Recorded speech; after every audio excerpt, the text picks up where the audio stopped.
நான் ரட்சிக்கப்பட்ட ஆரம்ப நாளிலே ஒரு வாலிபனுக்காக ஜெபித்தோம். அவர் ரட்சிக்கப்பட்டேன் என்று சொன்னான்.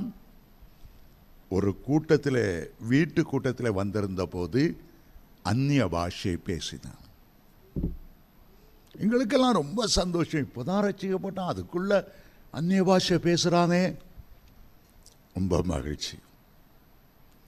ஆனால் எங்களுடைய கூட்டத்தில் உள்ள ஒருவர் ஆவியில் நிரம்பி முழங்காலையே நடந்து நடந்து அவன் இருக்கிற இடத்துல வந்து ஒரு அதட்டினார்.